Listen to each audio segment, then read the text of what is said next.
On connaît tous le mémorial de la rue Geoffroy-Lanier dans le Marais, mais qui connaît réellement l'histoire de ce lieu et surtout de ses archives? Que sait-on de sa création, de son évolution et que sait-on de ce centre de documentation, cette ressource riche de plusieurs millions de pages de documents? Pour en apprendre davantage sur l'histoire de ce centre de documentation, véritable emblème du mémorial de la Shoah, je reçois aujourd'hui Elisa Azoghi, bonjour. Bonjour. Et Myriam Levin, bonjour. Bonjour. Vous êtes les deux réalisatrices d'un podcast qui s'appelle Le récit inédit du sauvetage des archives de la Shoah. Un podcast en 3 épisodes d'une trentaine de minutes environ qui revient 80 ans après sur la création du CDJC, le Centre de documentation juive contemporaine. Monsieur le Président, Messieurs les conseillers, Mesdames et Messieurs les jurés. Schneerson engage ce travail de recensement, de collecte de documents pour établir, pour préparer l'après-guerre. C'est aussi ça qui est incroyable, c'est-à-dire qu'on est en 1943. Le procès de Klaus Barbie est un procès historique. Il est le premier en France intenté pour crime contre l'humanité. Je suis venu au CDJC avant même qu'il n'existe ou que n'existe le mémorial. Excusez-moi pour mon texte étourdi comme pour mon français. Si vous saviez dans quelles circonstances j'écris. Et il écrit la chose suivante. Nous voulons avant toute chose écrire le grand livre du martyrologe du judaïsme de France. Devant ce mur passeront des classes d'élèves, des jeunes dont beaucoup n'auront sans doute jamais entendu parler de la Shoah. C'est un autre monde, là. Si vous voulez, c'est l'enfer. Découvrez la série de podcasts Le récit inédit du sauvetage des archives de la Shoah. Alors avant de rentrer dans le vif du sujet et dans le contenu de ce podcast, j'aimerais vous poser une question très personnelle finalement. Quel est votre lien avec le mémorial ? Alors, je crois que comme beaucoup de juifs parisiens de ma génération, j'ai 41 ans, je me souviens très bien en fait quand le mémorial a ouvert. Et il se trouve que moi, une partie de ma famille était des juifs de France et se sont cachés pendant la guerre, donc ont vraiment un lien direct avec ce mémorial. Et on y est allé tout de suite avec mes grands-parents, je m'en souviens très bien. En fait, c'est vraiment un moment marquant de mon histoire de juif française. Voilà, donc c'est un lieu qui fait vraiment partie de mon histoire de juif française parisienne et ça a été un grand honneur pour moi de faire ce podcast. Moi, j'ai connu le mémorial un peu plus tard, je pense, quand j'étais à l'université, que j'étais engagée avec l'Union des étudiants juifs de France et que forcément, ça nous donnait un lien avec ce lieu puisque je commençais à m'intéresser à l'histoire des juifs et à l'histoire de l'antisémitisme français et d'ailleurs. Et du coup, c'est comme ça que j'ai connu le lieu, surtout le mur des noms, qui était un peu l'emblème aussi dans les années 2000 du mémorial de la Shoah. C'était le mur des noms quand on arrivait. Voilà. Et du coup, qu'est-ce que vous saviez de ce centre de documentation, le CDJC ? Alors, comme Elisa, évidemment, le mur des noms, je crois qu'on est quand même tous impactés par ce mur, et de plus en plus, j'ai l'impression. Il se trouve qu'en tant que journaliste, un de mes premiers boulots, moi, avait consisté à chercher un peu des documents sur la Shoah pour une chaîne de télévision. Et donc, un de mes premiers boulots de journaliste m'avait emmené un peu dans les coulisses de ce mémorial. Donc, j'avais découvert à la vingtaine l'ampleur des archives qui s'y cachaient. Mais je crois que ça a été mon seul contact avec les archives où j'avais pu rencontrer des gens qui cherchaient des archives et j'en avais un tout petit peu cherché moi-même pour ce documentaire. Moi, honnêtement, je connaissais rien à part la bibliothèque, c'est vrai, ouais. En fait. Et je me souviens aller travailler à la bibliothèque du Mémorial avec mes amis. En fait, on allait là-bas pour réviser, en fait, et pour certains sujets qu'on faisait pour l'Union des étudiants juifs de France. Mais je connaissais pas du tout l'histoire du lieu. Vraiment, on a découvert vraiment cette histoire. Alors, racontez-nous cette histoire. Elle est surtout le fruit d'un homme qui s'appelle Isaac Schneerson. Qui est cet homme ? Alors, je le dis très simplement parce que je pense que toutes les deux, on a découvert son histoire et encore une fois, on a interviewé des gens qui nous ont raconté son histoire plus que nous. On n'est pas historienne, on a laissé ce travail aux professionnels. Mais en gros, Isaac Schneerson était un rabbin de formation, immigré en France et qui a pris conscience, sa force en fait, c'est qu'il a pris conscience avant tout le monde, pendant la guerre, alors que tout le monde se cachait, que les Juifs étaient déportés massivement. Il a pris conscience de l'importance des archives et du fait qu'il fallait commencer à collecter dès donc 1943 les moindres archives, les moindres documents. Il savait que ça deviendrait des archives. C'est pas évident en fait en temps réel de se rendre compte que quelque chose va devenir un événement. On ne savait pas exactement ce qui se passait pour les Juifs à l'époque. On savait que c'était tragique, mais on ne savait pas à quel point. Donc voilà, Isaac Schneerson est celui qui a lancé la collecte des archives dans la France libre d'abord, et ensuite dans la France occupée et après la guerre. C'était un juif russe, c'était pas des historiens qui ont lancé Isaac Schneerson, et je pense que ce podcast lui rend hommage. C'était des juifs russes très très cultivés qui parlaient plusieurs langues, et c'est vrai que comme l'a dit Myriam, sa force ça a été de comprendre qu'il fallait préparer l'après, c'est-à-dire dès 1943, pourtant en pleine guerre, il savait qu'il y avait un après, et c'est René Poznański qui parle de ce cahier des revendications, de faire comme un cahier du martyrologue juif en fait, avec un cahier de revendications, surtout au début autour des spoliations des Juifs de France, quoi. Et il avait déjà un projet en se disant que tout le monde en Europe était en train de créer ce cahier des charges pour que les Juifs puissent retrouver leurs biens, notamment après la guerre. J'ai trouvé dans les archives du consistoire un document qui n'est ni daté, ni signé, ni rien du tout, mais qui en une page vous donne les objectifs du centre que projette donc Schneerson. Et si vous le voulez bien, je vais vous lire. Ça s'appelle « Ce que nous voulons ». Et il écrit la chose suivante. Nous voulons avant toute chose écrire le grand livre du martyrologe du judaïsme de France. Pour cela, il y a lieu de réunir l'immense documentation sur ce qui se passe dans les deux zones, d'étudier la nouvelle législation et ses incidences sous tous ses aspects, de dresser le bilan de la fortune juive spoliée ou arianisée, de dresser le tableau des souffrances de tant d'internés, de déportés, d'otages fusillés, de faire ressortir l'héroïsme des combattants juifs, d'enregistrer l'attitude des gouvernants, de l'administration et des diverses couches de l'opinion publique. Deuxièmement, il a lieu de préparer d'ores et déjà le cahier de revendication des Juifs de France, Juifs français ou Juifs étrangers. Cette documentation servira enfin pour nos représentants à la Société des Nations. Nos coreligionnaires des autres pays réunissent sans doute à l'heure actuelle la documentation concernant leurs pays respectifs. Ils prépareront eux aussi le cahier de leurs revendications. C'est en 1945 que les statuts du CDJC sont officiellement déposés. Les objectifs du centre sont ainsi clairement définis. Mais comment cette initiative a-t-elle pu être possible en fait, parce que c'est donc en 1943, en pleine guerre, en plein moment de déportation massive des Juifs de France. Alors lui, il est en zone libre, il est à Grenoble, zone italienne. Comment lui, il arrive à entreprendre cette démarche concrètement ? Eh bien, ils font un rendez-vous, en fait, avec des grandes figures de la communauté juive, en fait, en 1943, en avril 1943, à Grenoble. Et en fait, Grenoble, c'était les Italiens. Donc, c'est René Poznański encore qui raconte ça. En fait, les Italiens ont protégé les Juifs étrangers, notamment, puisqu'ils ne pouvaient pas vraiment protéger les Juifs français. Mais en tout cas, les Juifs étrangers, bon, ils voulaient les protéger. Donc, il y a eu un moment comme ça où il y a eu... les gens sont venus, en fait, dans la zone italienne et ils ont pu se retrouver. Ils ont fait une réunion qui a été la réunion qui a permis au CDJC d'être créé, en fait. C'est la création du CDJC avec plein de figures juives de la communauté juive française. Voilà, ils se sont retrouvés, ils ont commencé à faire un vrai cahier des charges, en fait, de ce qu'il fallait faire pour récolter des archives. Et je crois qu'il y avait déjà Joseph Billing, enfin, il y a eu des figures comme Poliakov, Joseph Billing, qui ont fait partie du projet. Voilà. Et ça a été sans doute aussi un autre talent de Schneerson, c'est de trouver, enfin d'agréger des gens passionnés comme lui, et c'est leur ténacité en fait qui a fait ça. Et en effet, c'était sans doute une ténacité exceptionnelle. C'était des passionnés aussi, c'est des gens et des visionnaires. Et donc à peu de moyens, en fait, il fallait du temps et de la volonté. Ils ont commencé à unir leurs forces pendant la guerre et surtout après la guerre.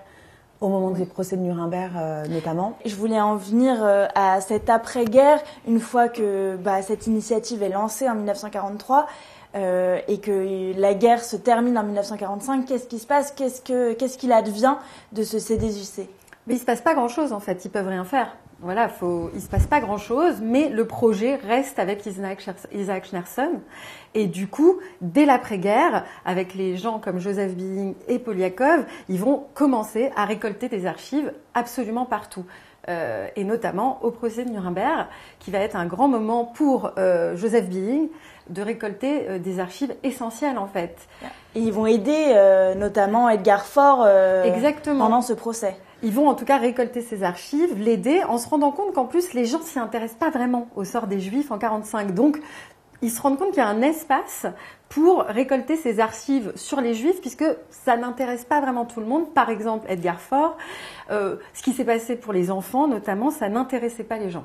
Et c'est pour ça qu'ils ont pu récupérer des documents de premier plan, qui auraient sans doute dû aller aux archives nationales, mais personne ne les demandait vraiment, donc ils ont commencé à créer ce centre de façon informelle. Tout est expliqué beaucoup plus en détail dans le podcast par des gens qui ont énormément travaillé là-dessus. Oui, parce que du coup, vous interviewez des historiens, des membres du mémorial. Comme je dis toujours, en fait, le travail de journaliste ou de documentariste, en fait, c'est pas forcément de savoir, c'est d'aller interroger ceux qui savent. Ouais. Et voilà, nous, notre travail, il a consisté en ça, c'est d'aller repérer un petit peu les figures majeures qui travaillent aujourd'hui sur ces sujets, qui ont aussi eu besoin de ce centre, qui nous ont raconté un peu comment il et elle avaient travaillé là-bas. Et voilà, et c'est intéressant, enfin moi j'ai trouvé ça passionnant d'agréger toutes leurs voix et de reconstituer cette histoire. Léon Poliakov a eu une idée de génie avec Schneerson. Ils se sont adressés à Justin Godard, qui était un ancien ministre de la Troisième République, très favorable aux sionistes. Et munis d'une lettre recommandation, ils se sont rendus à la Sûreté nationale où un des commissaires leur a confié une caisse d'archives dans laquelle se trouvaient les archives de l'administration SS en France. Et donc le CDJC a récupéré ces archives. De ce fait, ils se sont trouvés mêlés au procès de Nuremberg. Edgar Faure s'est appuyé sur ces dossiers. Léon Poliakov a envoyé son adjoint Joseph Billig à Nuremberg et Joseph Billig est revenu, alors il s'est beaucoup appuyé sur ses archives, Edgar Faure, et Joseph Billig est revenu en France, à Paris, au CDJC, avec des documents absolument extraordinaires, une masse de documents, tous les procès-verbaux des procès. 41 enfants âgés de 3 à 13 ans. En outre, l'arrestation de la totalité du personnel juif comportant 10 têtes a réussi. Et ayant acquis cette nouvelle légitimité face aux Juifs, vis-à-vis des Juifs, mais aussi vis-à-vis de la France, il a pu recevoir des quantités d'archives absolument incroyables.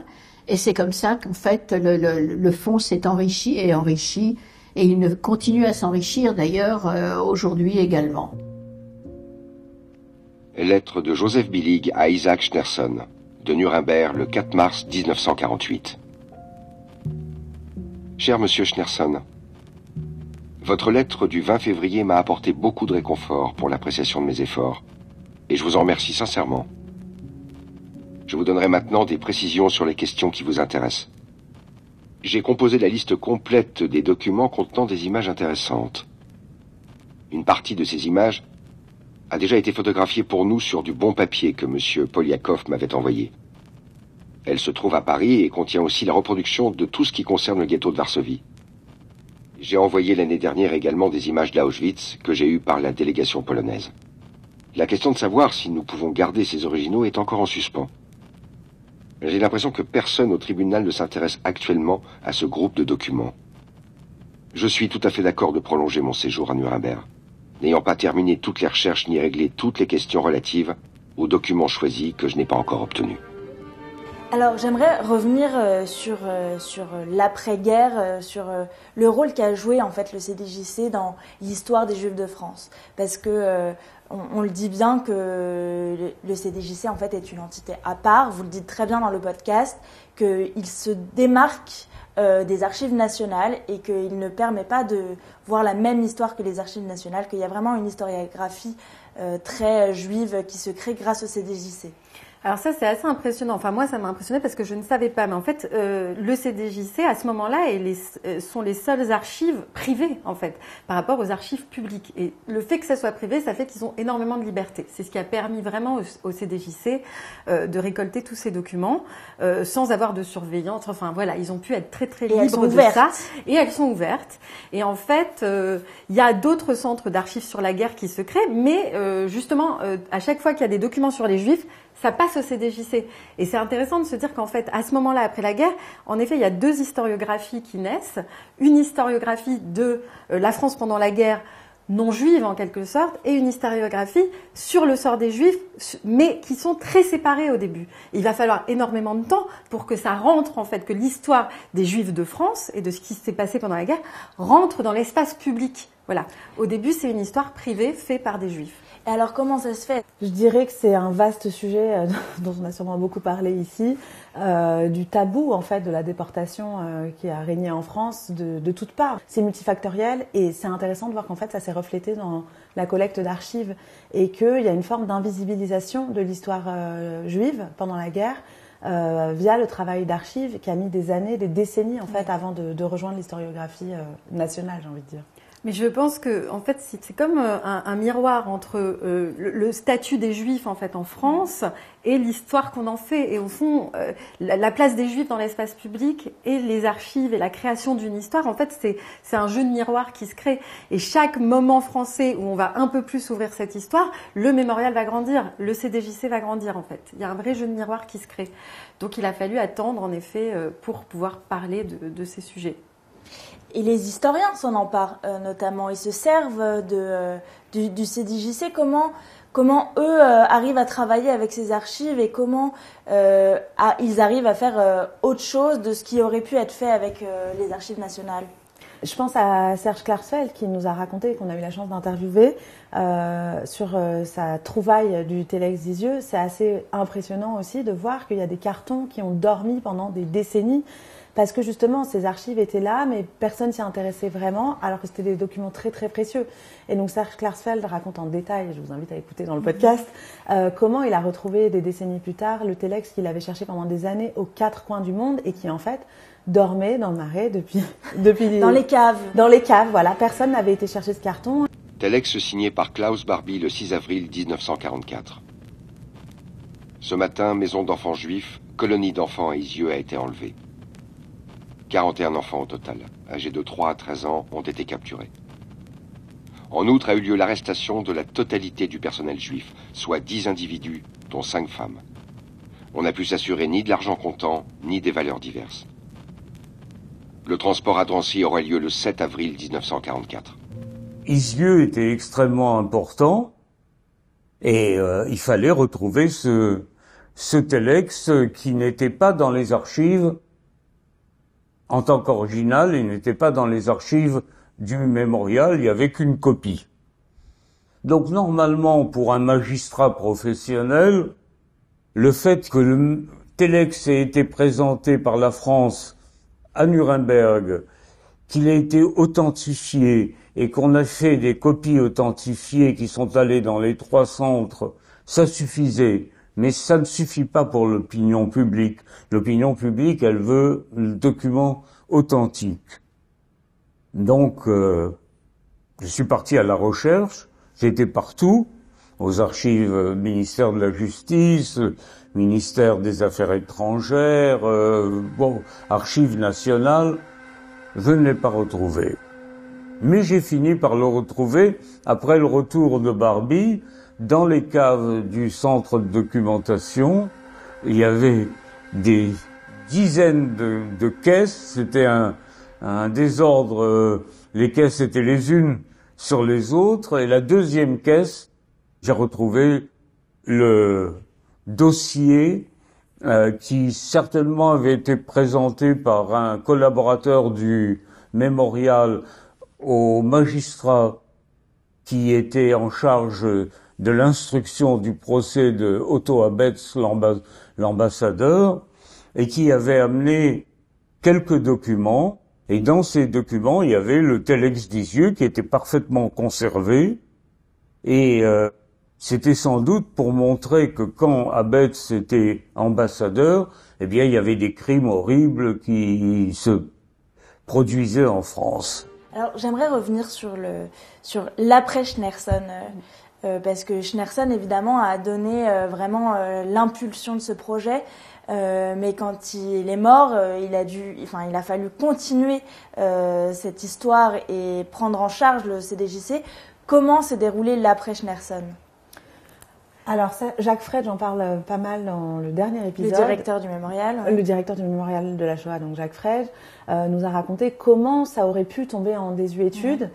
Et comment, encore une fois, comme le disait Elisa tout à l'heure, c'est l'histoire française aussi, comment l'histoire des Juifs rejoint l'histoire française et la façon dont on traite cette mémoire. Et je crois, c'est ce qu'il dit dans le podcast, que le discours de Jacques Chirac du Veldiv a été vraiment un tournant. Ouais, le discours du 16 juillet 1995, lorsqu'il reconnaît la responsabilité de la France dans le régime de Vichy, dans la déportation des Juifs de France.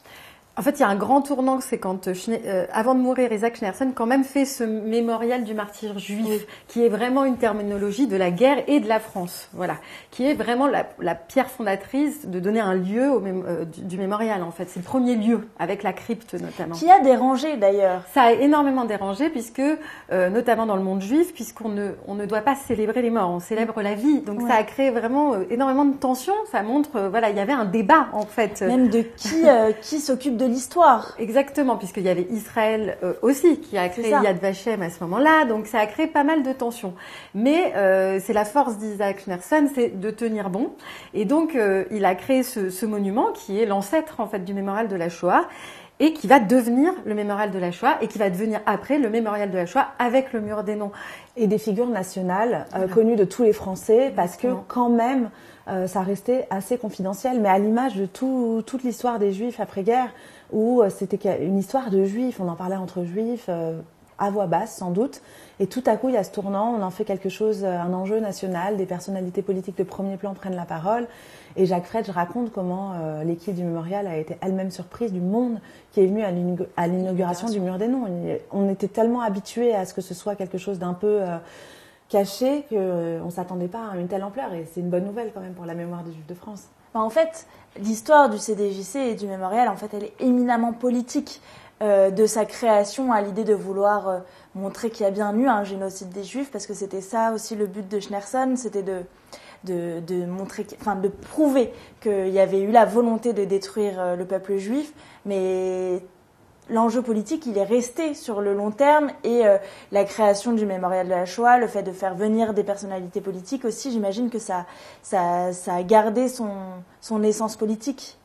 Même le choix du nom, Jacques Fred nous en parle, comment le Centre de documentation juive contemporaine est devenu le mémorial de la Shoah, ça a aussi fait l'objet de discussions. Il y avait aussi l'idée d'ouvrir, qu'est-ce qu'on dit, est-ce qu'on utilise ou pas le terme Shoah, enfin c'est toujours des débats, le terme de génocide, qu'est-ce que ça recouvre, enfin en plus on en parle beaucoup en ce moment, on a réalisé ce podcast l'année dernière mais ça prend un tout autre sens en ce moment. Mais tout ça en effet est très politique, et à qui on s'adresse, qui parle à qui, qu'est-ce qu'on veut dire, qu'est-ce qu'on veut transmettre de la mémoire, c'est très intéressant. Oui, je crois que Jacques Fred, j'en parle très bien, donc c'est le 3e épisode sur l'ouverture, quoi. Quand le mémorial de la Shoah devient le mémorial de la Shoah, il y a un enjeu de parler des génocides, mais de parler des génocides dans son ensemble. Et d'ailleurs, le mémorial a travaillé sur le génocide des Tutsis au Rwanda, et c'est très important pour eux de jouer ce rôle-là, c'est-à-dire de montrer que le départ de tous, c'est la haine, et qu'on doit travailler en société pour éviter des moments dramatiques. Le mémorial veut travailler sur l'ensemble de l'histoire des génocides. C'était une façon aussi de mettre l'histoire de la Shoah dans un environnement qui est celui de l'histoire des génocides. Et c'était aussi une façon de le protéger de la distorsion qu'on pouvait craindre par rapport à d'autres événements tragiques, mais qui ne sont pas des génocides. Donc on change de nom, on devient le mémorial de la Shoah. On va travailler sur l'histoire des génocides. Je veux pas utiliser le mot révolutionnaire, mais dans le monde des institutions de la Shoah, là aussi, on a un temps d'avance, mais un boulevard, une autoroute d'avance par rapport à plein d'autres institutions. Et je pense qu'en fait, je dirais que nous sommes en quelque sorte les enfants de Schneerson. Parce qu'en fait, moi j'ai la conviction que Schneerson a construit une institution avec des marches. La problématique du lendemain de la guerre, c'était d'écrire l'histoire. Il s'est engagé dans l'écriture de l'histoire. Mais la problématique du lendemain de la guerre, c'était aussi le deuil. Comment on fait le deuil quand il n'y a pas de corps? Comment on fait le deuil quand il n'y a pas de pierre tombale? Il a cette idée géniale de créer le mémorial. Je dis génial, parce qu'il faut quand même réaliser que les rabbins vont s'opposer à la création du mémorial. Parce que c'est totalement invraisemblable dans le judaïsme de mélanger les morts et les vivants. Mais finalement, les rabbins vont se rallier au projet grâce à Schneerson, grâce au grand rabbin Kaplan, qui était un homme d'une grande intelligence. Et aujourd'hui, il y a des mémoriaux dans le monde entier. Mais vous imaginez à quel point, quand on dit que Schneerson a été un précurseur, il a été véritablement un visionnaire.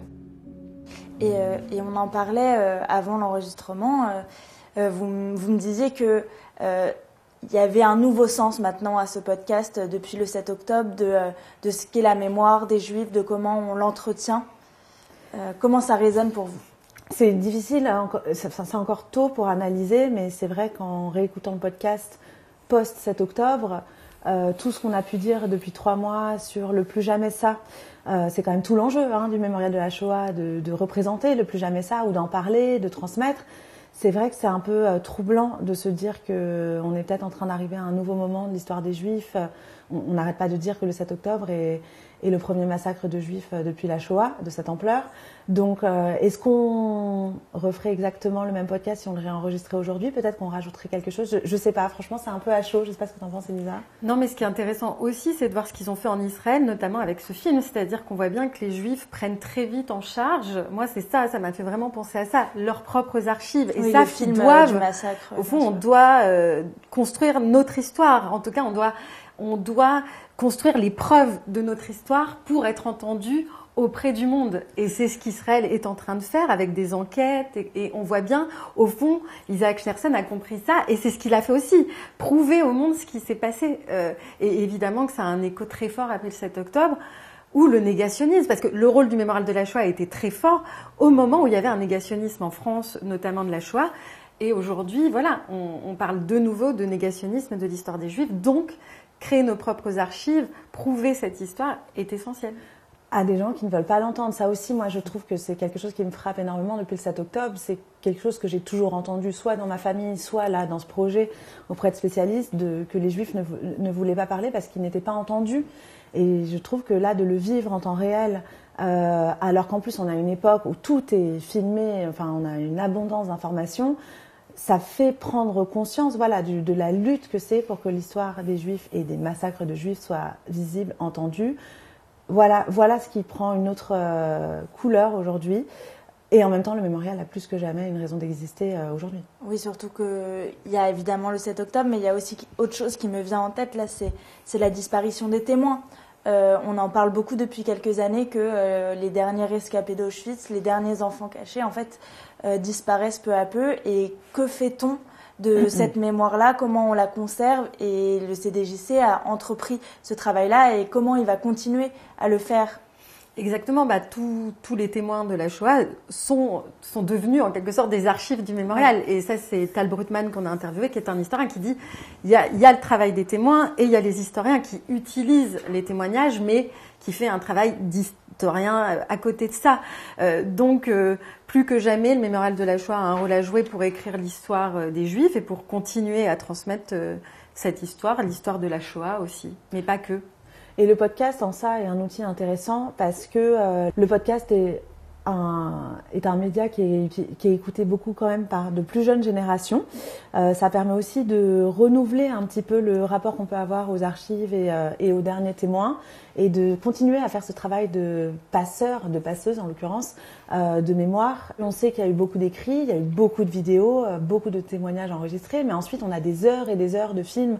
Qu'est-ce qu'on en fait? Je sais que Lina a entrepris aussi un travail d'utiliser ces archives pour les rendre accessibles au grand public. Donc le podcast, en ça, est très nouveau par rapport à ce qui a pu se faire. Alors vous pouvez retrouver ce podcast, le récit inédit du sauvetage des archives de la Shoah, sur toutes les plateformes d'écoute et sur le site du Mémorial de la Shoah. Et je rappelle aussi que vous êtes réalisatrice de podcasts, que vous avez votre studio Milim, et que j'invite à découvrir sur votre site internet et sur les plateformes d'écoute aussi. Merci.